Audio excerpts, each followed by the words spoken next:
Hola, buenas tardes. Mi nombre es Miguel Reyes Rivas, también conocido con mi nombre budista como Maha. Estoy en etapa final de la maestría en psicoterapia transpersonal integrativa, generación 38A. En esta presentación quiero compartir el trabajo que he venido desarrollando desde diciembre de 2025 hasta julio de 2026. El tema central es la bioespiritualidad, la respiración consciente y el ser laico cotidiano, vistos desde un estudio cualitativo, autobiográfico y fenomenológico, de caso único. Este trabajo no nace solamente de la teoría, nace de una bitácora real, de práctica diaria, de sueños, de interrupciones, de regresos, de trabajo corporal, de vida familiar y de observación de mi propio proceso. La intención no es decir, esto le pasa a todos. La intención es más honesta. Mostrar cómo, en un caso único, la práctica contemplativa puede observarse en el cuerpo, en la mente, en la vida familiar, en la vida creativa, en los sueños y en la forma de estar en el mundo.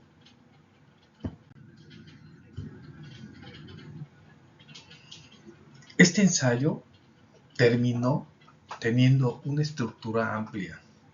Son 136 páginas organizadas como un documento maestro.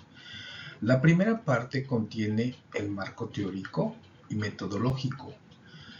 Ahí se explican la bioespiritualidad, la respiración consciente, el zazen laico y el rastreo fenomenológico, desde el enfoque de la psicoterapia transpersonal integrativa.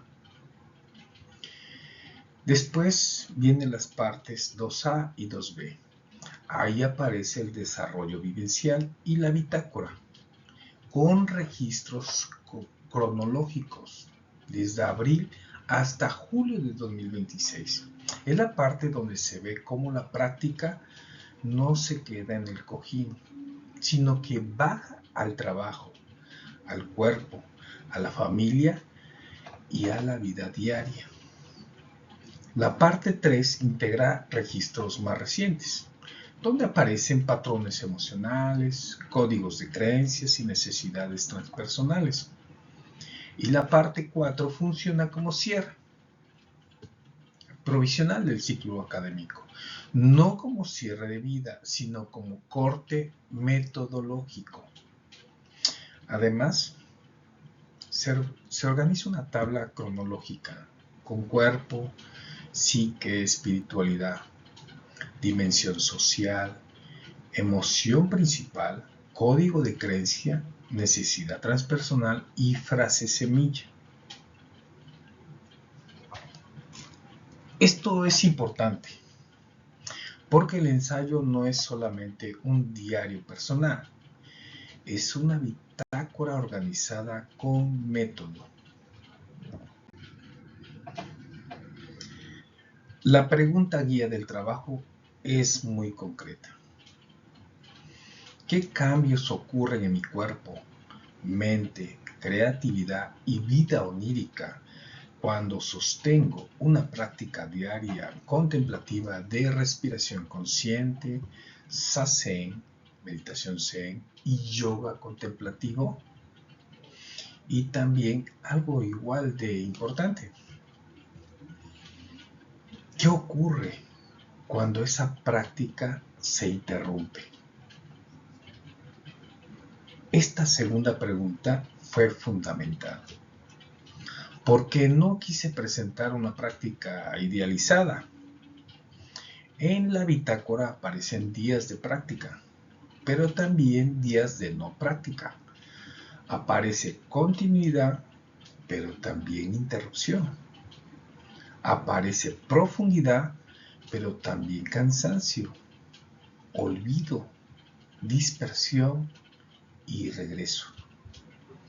El objetivo general fue analizar cómo la práctica sostenida se asocia con regulación, corporal y emocional. Reactivación creativa y reactivación onírica desde un enfoque transpersonal integrativo. La metodología se apoya en 3 fuentes: la bitácora diaria de práctica, la bitácora de sueños y el marco clínico transpersonal integrativo. Este estudio no es un experimental, no tiene grupo control, no pretende comprobar estadísticamente una verdad universal. Es un estudio fenomenológico de caso único. Su fuerza está en la profundidad, la continuidad y la honestidad del registro.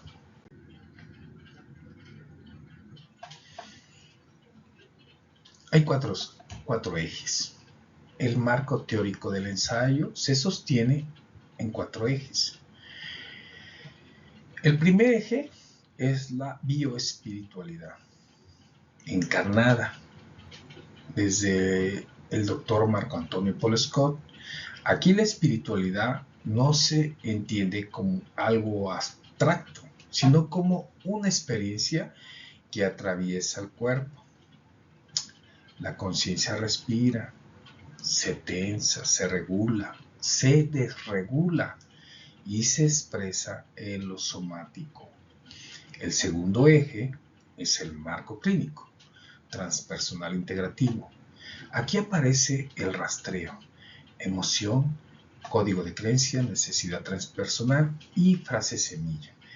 Este orden ayuda a no interpretar de manera rígida y también a no usar la espiritualidad como evasión. El tercer eje es el Zazen, meditación Zen, y la mente de principiante. Desde Sunryo Suzuki, el Zazen me permite cultivar silencio, presencia y apertura sin perseguir una experiencia especial. Y el cuarto eje es la psicología transpersonal, con William James, Carl Jung y Stanislav Grof. James ayuda a mirar los frutos en el carácter. Jung ayuda a comprender el símbolo y Grof abre la comprensión de capas profundas de la psique. Estos 4 ejes sostienen el ensayo: cuerpo, método, práctica contemplativa y simbolización transpersonal. Marco clínico transpersonal integrativo.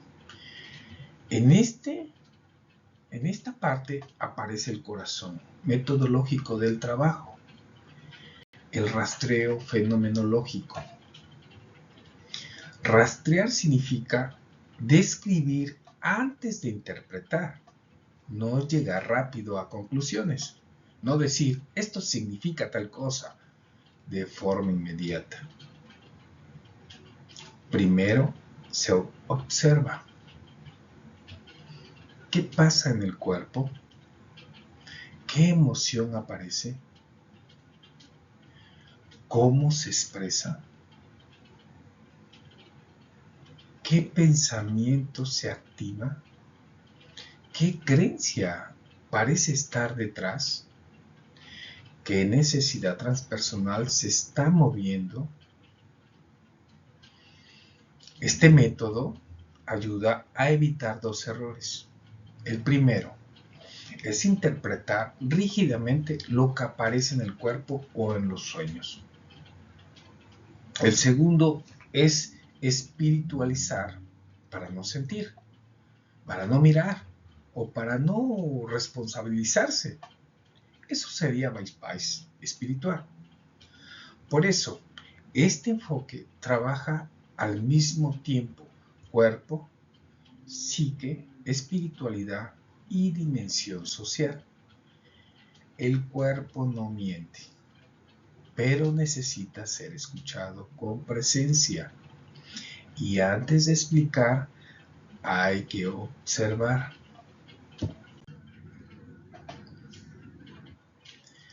Línea de tiempo. desde diciembre de 2025 a julio de 2026. Este proceso fue registrado durante 7 meses. En diciembre de 2025 aparece el inicio formal, Zazen estructurado, práctica contemplativa y yoga consciente.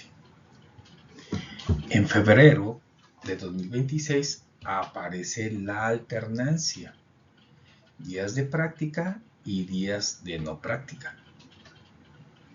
También reaparecen sueños significativos. En marzo aparece una etapa de reestructuración, frases internas, guías repetidas, integración con la vida diaria. En abril aparece un cierre de ciclo, con textos más contemplativos y una integración más profunda. Y entre mayo y julio aparece algo muy importante, la práctica cotidiana. Ahí surge el zazen laboral, la meditación laboral, el zazen acostado, el zazen familiar, la práctica en el trabajo, en la casa y en el cuerpo cansado. El 3 de julio aparece un retorno formal, significativo, 2 horas de práctica, silencio, claridad y recuperación del yo observador. La línea de tiempo muestra que el proceso no fue lineal. Fue un arco de continuidad, interrupción y retorno. Y justamente ahí está su valor. No presenta perfección, presenta proceso.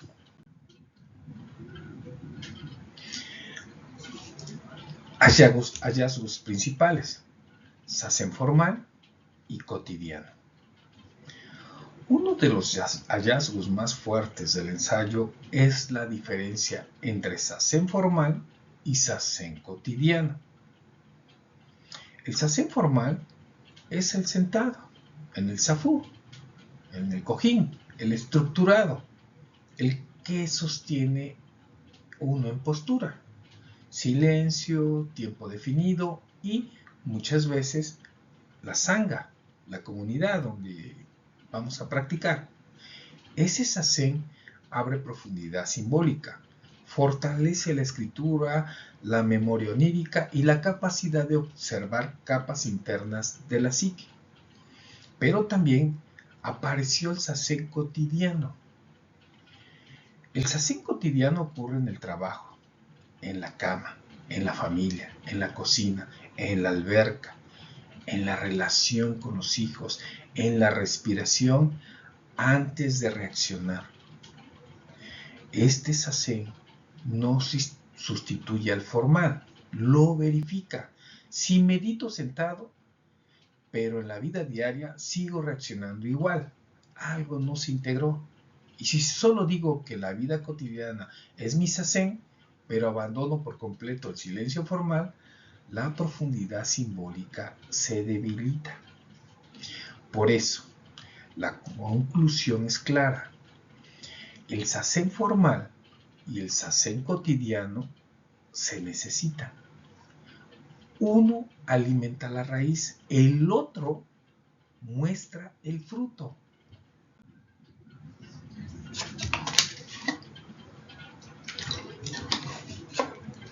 Diferencias estructuradas. Zazen formal versus cotidiano. Aquí se ve más claramente la diferencia. El zazen formal requiere intención. Hay postura, hay silencio, hay un espacio diferenciado y hay una decisión de detenerse. Cuando esta práctica fue sostenida, se activaron sueños vividos, escritura profunda y mayor claridad del yo observador. En cambio, el zazen cotidiano no tiene una estructura fija. Puede aparecer acostado, en la madrugada, respirando antes de amanecer. Puede aparecer trabajando en la construcción, en la cocina, en la oficina, donde sea, con atención plena. Puede aparecer con los hijos, con mi esposa, en la familia e incluso en lo social, cuando no dejo entrar el miedo colectivo sin observarlo. El criterio central es la transferencia. Lo que se cultiva en el sacer formal debe aparecer en la vida cotidiana o la vida ordinaria. Si no aparece, puede quedarse como un estado bonito, pero sin transformación estructural. El retorno del 3 de julio fue importante porque mostró que después de la interrupción, la práctica formal volvió a encender claridad. Entonces, no se trata de escoger uno, se trata de entender su función. El formal abre profundidad. El cotidiano comprueba si esa profundidad se volvió carácter.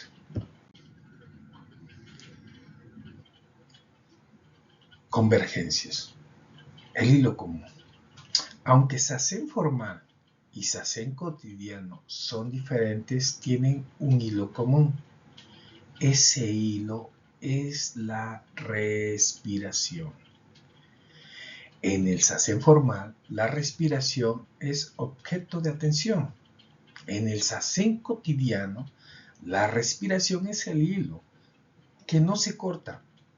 Está en cada pausa, en cada momento de regreso, en cada instante, donde puedo no obedecer automáticamente al impulso. Aquí aparece una frase semilla muy importante. ¿Quieres saber qué es vivir? Respira y siente la respiración. El segundo punto de encuentro es la actitud de no hacer. En el cojín, no hacer significa observar sin intervenir. En la vida diaria, no hacer significa no reaccionar automáticamente, no gritar de inmediato, no contestar desde el enojo, no actuar desde la herida. La pausa antes del grito es Sazen cotidiano. El tercer punto es la verificación por los frutos. William James decía que la experiencia interior se valida por sus frutos en el carácter y en la vida cotidiana. Entonces la pregunta es, ¿esta práctica me vuelve más presente? ¿Me ayuda a amar mejor? ¿Me ayuda a reaccionar menos? ¿Me ayuda a reparar? Ahí se verifica la práctica.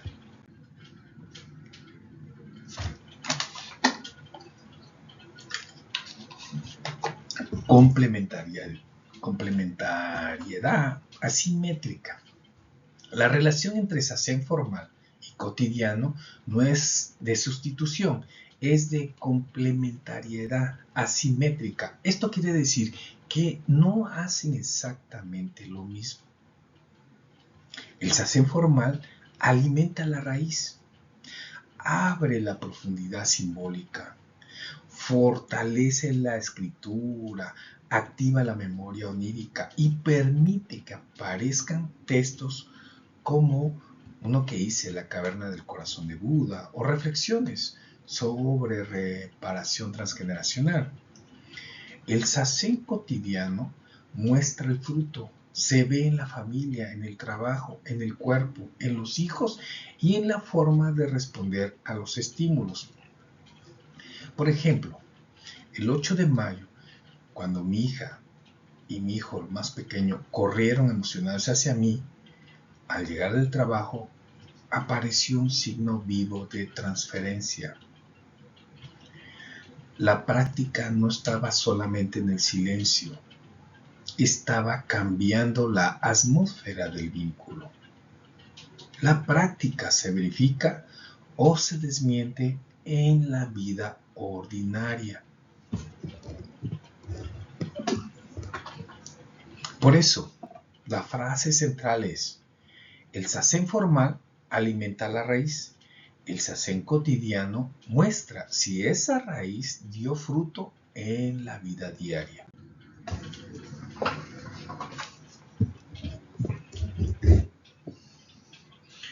La higiene de estímulos. Otro hallazgo central es la higiene de estímulos. Durante un tiempo, mi sistema nervioso estaba siendo alimentado por redes sociales. Noticias, política, violencia y conflicto, guerras.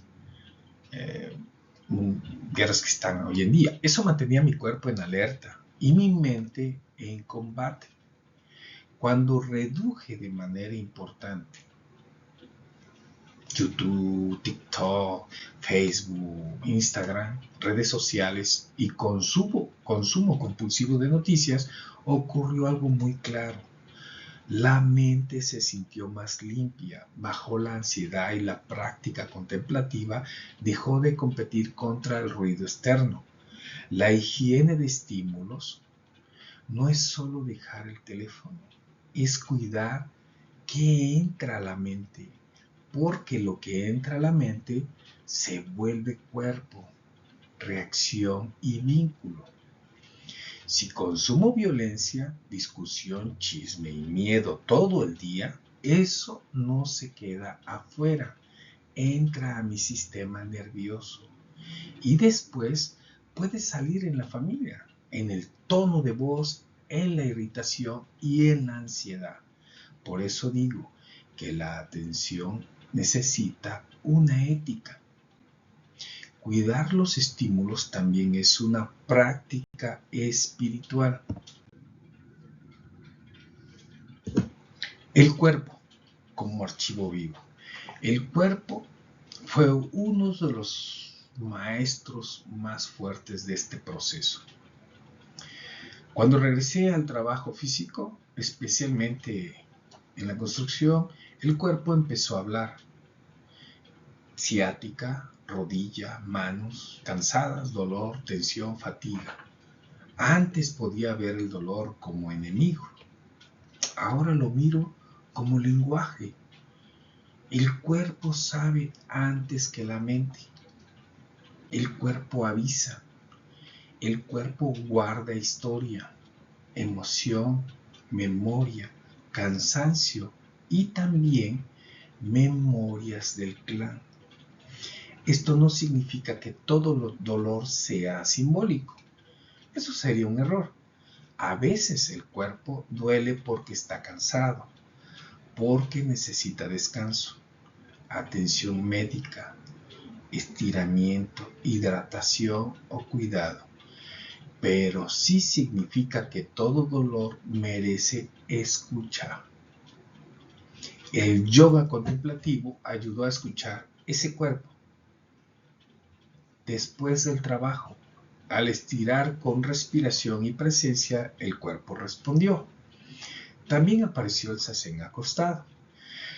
Cuando el cuerpo no podía más, la práctica no fue violentarlo, sino respirar acostado. Presente, sin culpa. Disciplina sin violencia.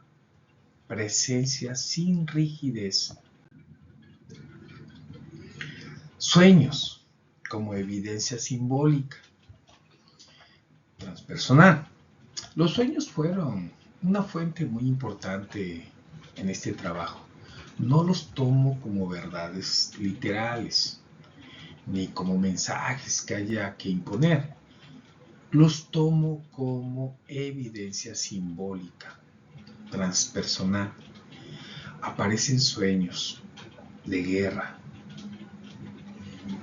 de mi madre cocinando mole, de una víbora blanca en el cuarto familiar, de un templo y un gato salvaje.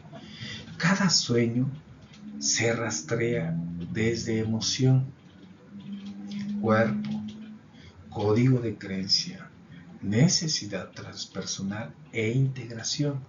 Por ejemplo, el sueño de guerra activa miedo, alerta y necesidad de control ante lo incontrolable.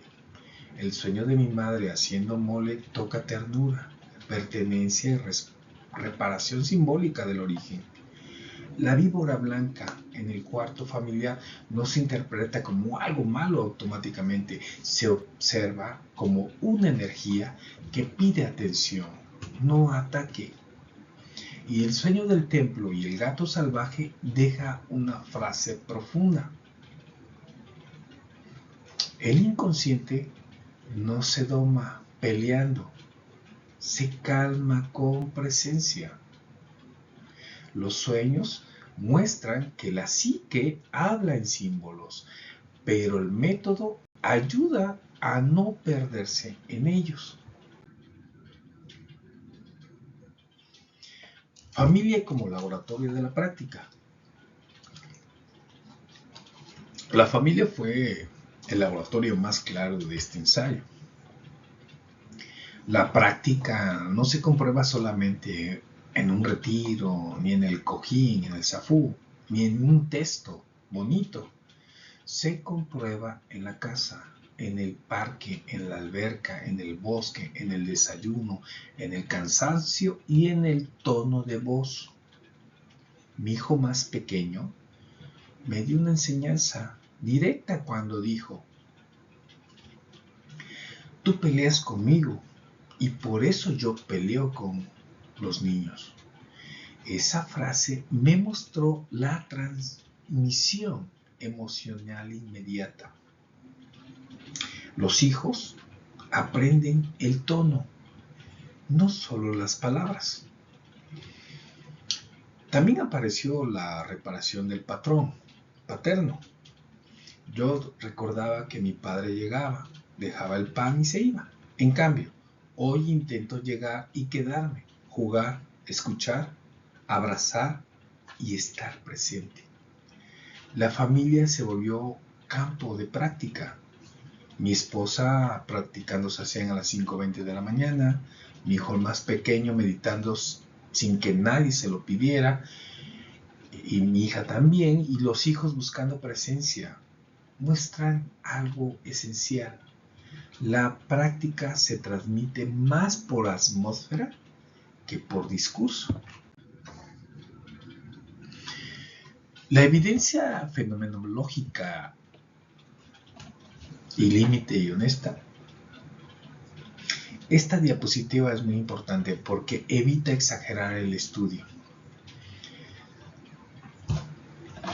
Hay evidencia fenomenológica interna, es decir, dentro del proceso registrado. Se observan patrones coherentes. Cuando hay sasen formal sostenido, aparece más escritura, más simbolización y más recuerdo onírico. Cuando la práctica se interrumpe, aparece menos claridad simbólica, sueños más borrosos y menor escritura profunda.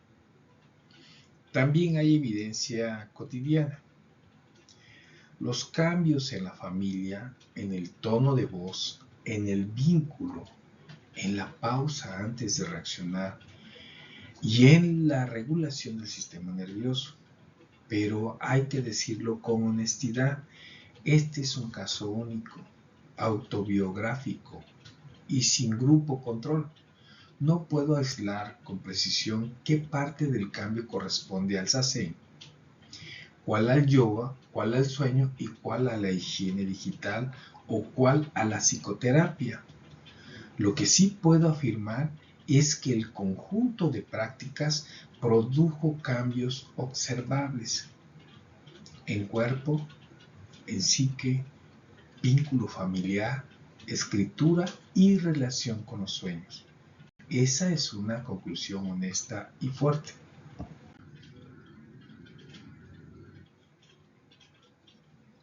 La hipótesis de trabajo y límites del estudio. A partir de este proceso se pueden formular hipótesis de trabajo. Por ejemplo, que el sasen sostenido puede asociarse con mayor regulación emocional y corporal, que la higiene de estímulos digitales puede disminuir ansiedad e irritabilidad, que la bitácora diaria puede funcionar como herramienta de rastreo fenomenológico, que la práctica formal puede fortalecer escritura reflexiva y memoria onírica, y que la integración familiar puede favorecer presencia paterna y reparación transgeneracional. Pero estas son hipótesis, no son verdades científicas cerradas. Los límites también son claros. Es un caso único. El observador y el observado soy yo mismo. No hay instrumentos clínicos estandarizados.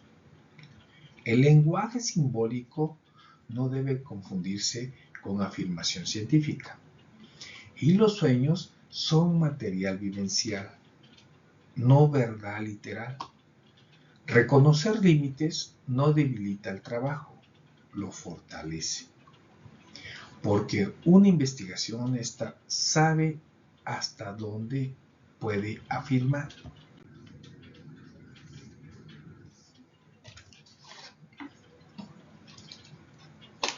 La inscripción en el campo, evidencia contemporánea relacionada. Este estudio no replica investigaciones de laboratorio, pero sí dialoga con un campo contemporáneo. La neurofenomenología, los estudios de caso único, la investigación sobre respiración consciente y los diseños N-of-1 muestran que hoy existe interés por estudiar la experiencia subjetiva con mayor rigor. Aquí se mencionan trabajos recientes sobre meditación, respiración, mindfulness, diseños N-of-1 y neurofenomenología, estados visionarios. Yo no uso estas investigaciones para decir, mi experiencia está científicamente comprobada. Las uso para decir algo más cuidadoso.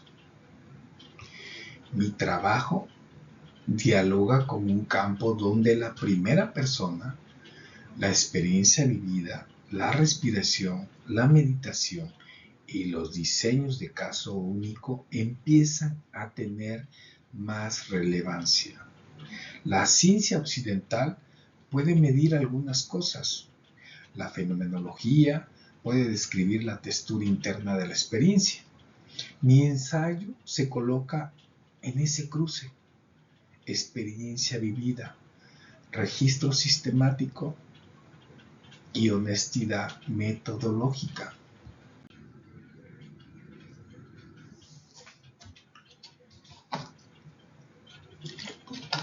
La ciencia occidental y contemplación oriental. Aquí aparece una tensión muy importante. La ciencia occidental trabaja con mediciones de tercera persona, frecuencia cardíaca, variabilidad cardíaca, electromiografía, respuesta galvánica de la piel, actividad cerebral, estadísticas y replicabilidad. Eso tiene una gran fortaleza. Reduce ciertos sesgos y permite observar correlatos fisiológicos. Pero también tiene límites. Puede medir activación, pero no siempre sabe si esa activación es miedo, alegría, ternura o asombro. Por otro lado, la contemplación oriental trabaja con atención entrenada de primera persona. Zazen, respiración consciente, bitácora, observación del cuerpo y rastreo fenomenológico permiten entrar en la textura de la experiencia. Pero también tiene límites. Puede caer en sesgo, expectativa o narrar progreso antes de que exista transformación real. Por eso no se trata de enfrentar ciencia y contemplación. Se trata de hacerlas dialogar. La ciencia aporta medición. La contemplación aporta experiencia vivida. La integración aparece cuando ninguna pretende eliminar a la otra.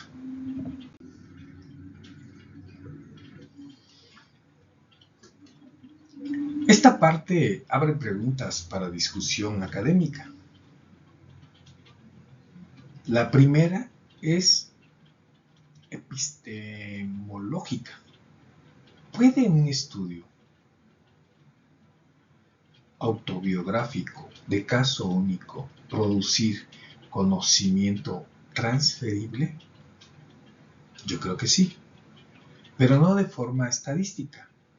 Es transferible cuando otros pueden reconocer resonancias, patrones o caminos posibles en su propia experiencia. La segunda pregunta es metodológica. ¿Qué instrumentos podrían fortalecer este trabajo? Tal vez variabilidad cardíaca, microfenomenología, diseño NO1 o comparación con otros participantes. La tercera es clínica. ¿Cómo distinguir una transformación estructural genuina de una fluctuación emocional superficial? Y la cuarta es ética.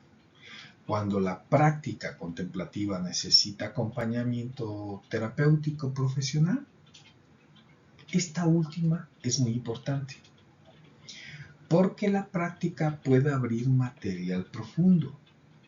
Si no hay contención, puede haber confusión, evasión o bypass espiritual. Por eso, una práctica madura necesita método, límites y acompañamiento cuando sea necesario. Para cerrar, este estudio deja 4 hallazgos principales. Primero, el cuerpo es puerta espiritual. La espiritualidad real no se sostiene fuera del cuerpo. Segundo, la respiración consciente es puente entre ciencia y conciencia. Es fisiología, pero también presencia. Tercera, la práctica activa creatividad y sueño. Cuando la práctica se sostiene, aparece escritura, simbolización y vida onírica. Cuando se interrumpe, esto se debilita. Cuarto, la higiene de estímulos protege el vínculo familiar. Lo que entra a la mente se vuelve cuerpo, reacción y vínculo. La bioespiritualidad no es una teoría abstracta. Es la unión viva entre respiración, cuerpo, conciencia, familia, sueño, trabajo, dolor, silencio y amor. Y cierro con la frase que resume todo este proceso. ¿Quieres saber qué es vivir? Respira y siente la respiración. Porque mientras puedo regresar a la respiración, mientras todavía puedo regresar al momento presente. Muchas gracias.